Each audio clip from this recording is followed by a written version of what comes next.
last video we discussed about ovary, oviduct and different parts of uterus and vagina. So today we will discuss about external genitalia. External genitalia collectively we call it as vulva, and it is the external part of the female reproductive system. So what are the different structures which are associated with external genitalia? Number one is the urethral opening and vaginal opening, then labia minora, labia majora, clitoris and mons pubis. So here in the external genitalia you can find out there are two small openings are there. One opening is called urethral opening, the upper one is called urethral opening and the lower one, so that is called vaginal opening. Then surrounding the opening we can find out there is a fold of tissue is there. Two fold of the tissue, so that is present, and this is called labia minora. So these are two openings, and surrounding the opening you can find out fold of skin, so that is called labia minora. Then covering the labia minora, there are another two folds of skin which are called labia majora. So labia minora is surrounded by labia majora. Then at the tip of the labia majora you can find out there is an erectile tissue is there, and the erectile tissue that is called clitoris. Then surrounding all these labia majora and the clitoris you can find out there is another fatty tissue is present which is called mons pubis, and at the tip of the mons pubis you can find out pubic hair is there.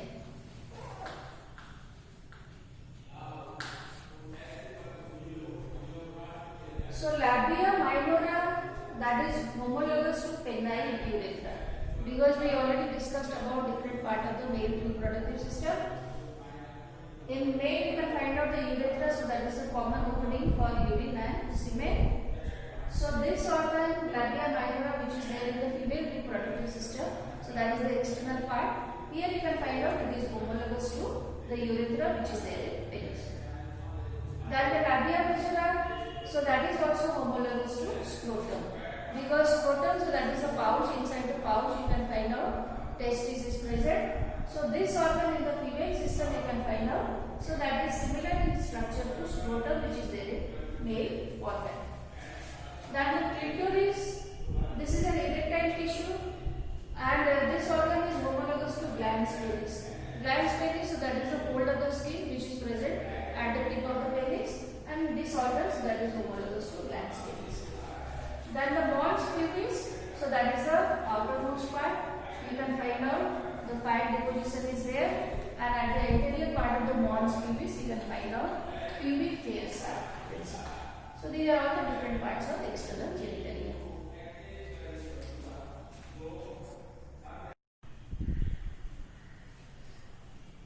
So there are two types of glands in female. One is called vestibular gland, second is called mammary gland. In male reproductive system also, while explaining the system, I have told you that there are three types of the gland. One is seminal vesicle, second is the prostate gland, third is the corpus gland. Similarly, in the female you can find out there are two types of the glands. One is vestibular gland, second is the mammary gland. Vestibular glands are small glands which are present on either side of the urethral opening and vaginal opening. So urethral opening and the vaginal opening, these are the small opening. Urethral opening, that is connected to urethra, and the vaginal opening, it is connected to vagina. Vagina, so that is the internal lower part of the female reproductive system. So surrounding these two openings you can find out the glands which are present. These are called vestibular glands. What is the function of the gland? The gland can secrete fluid that supplement lubrication. Lubrication, like for example, you know that in any machine we put the oil. Why? So that it can run smoothly and for the lubrication purpose. So similarly here also you can find out in the male and the female reproductive organ the glands they are present. In the female it is helping in the process of lubrication of female sex organ. Then the second kind of the gland, so that is mammary gland. Mammary gland is actually the modified sweat gland. Sweat gland, you know that sweat gland it can produce sweat, and with the help of the sweat there is evaporation of extra amount of the water to atmosphere during summer, and also some of the extra salt, so that is also evaporated to atmosphere. So this is actually modification of the sweat gland. Both in male and the female you can find that the mammary glands are present, but in male it is rudimentary, it is not functional. Although it is present, but it is not functional. But in the female you can find out the mammary gland it develops after puberty. After puberty you can find out in the female, because the puberty, so that is the period. In female it starts from the age of 11 years. Then you can find out the development of the mammary gland. It starts under the influence of the female hormone, so that is estrogen and progesterone. So what is the structure of the mammary gland? At the tip you can find out this thick portion, that is called nipple, and surrounding the tip you can find out there is a dark area, and a dark and pigmented area, so that is called areola. This pigmented area, that is called areola. In areola you can find out, in the nipple you can find out it is connected to small tubes. The tubes which are arising here, what is the function? It can bring milk,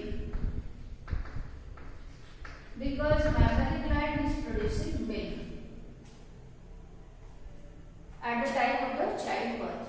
So these small tubes which are entering into the nipple, because at the tip of the nipple you can find out small opening is there through which the milk will come outside. So the tubes, they are connected to the nipple, and behind the tube you can find out cavities are there. So what is the function of the cavity? These are all the mammary ampulla. Inside the cavity the milk which is released by mammary gland, so that is stored here in the cavity, and ultimately it is connected to mammary lobes. These mammary lobes you can find out they can produce milk. So in female you can find out in between these mammary lobes fatty tissue are present. So when the milk is produced, the milk is produced only at the time of the childbirth, because at the time of the childbirth you can find out the hormones which are released. Now these hormones are prolactin and oxytocin.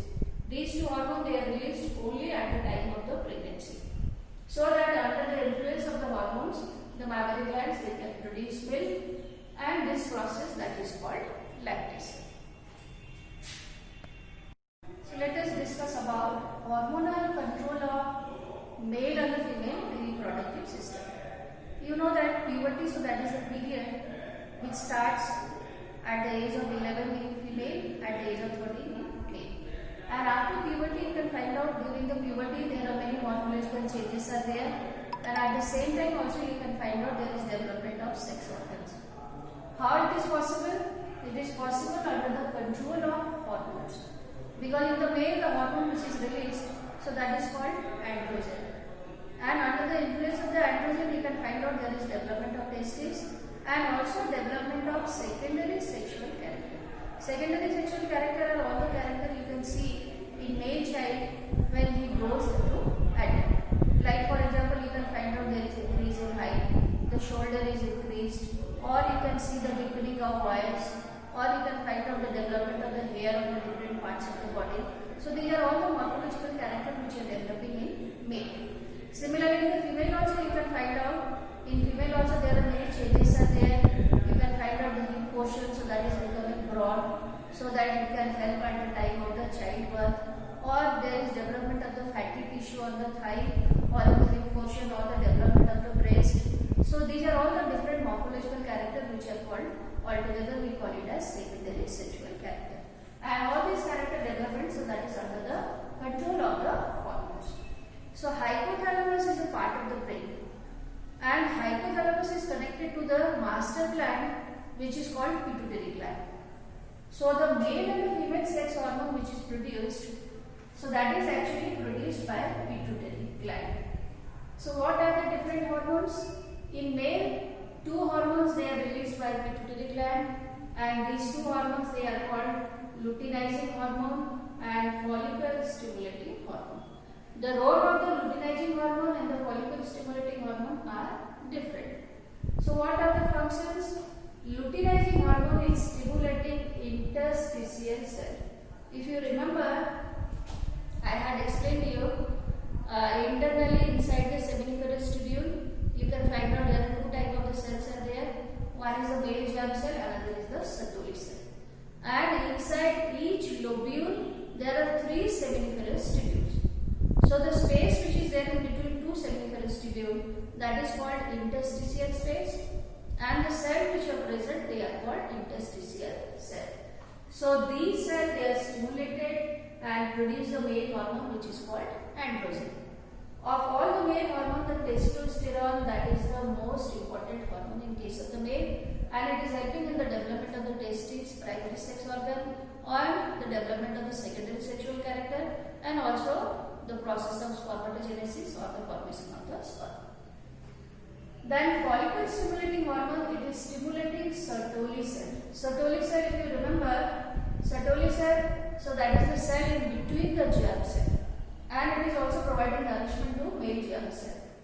So this Sertoli cell, it is producing the androgen hormone, androgen binding protein, so that the testosterone which is produced by the interstitial cell, it can concentrate in seminiferous tubule, so that the sperm formation process can be proceeded. So these are the functions of the male hormone. Similarly, in the female also you can find out the pituitary gland also releasing two hormones. One is luteinizing hormone, another is follicle stimulating hormone. The luteinizing hormone, that is stimulating corpus luteum. So what is corpus luteum? Inside ovary you can find out there are many cells are there, and all these cells, they are called ovarian follicle. When the ovarian follicle is developing into mature follicle, then that is called what? That is called Graafian follicle. And the Graafian follicle can break to produce the ovum, and the remaining part is called corpus luteum. So the corpus luteum can produce the hormone. The name of the hormone is progesterone. So the progesterone process, it can help in the release of ovum. The release of the ovum is called ovulation. So that is the function of luteinizing hormone. Luteinizing hormone is stimulating the corpus luteum, which is a part of the mature follicle, so that the hormone progesterone is released and the ovum is released from ovary.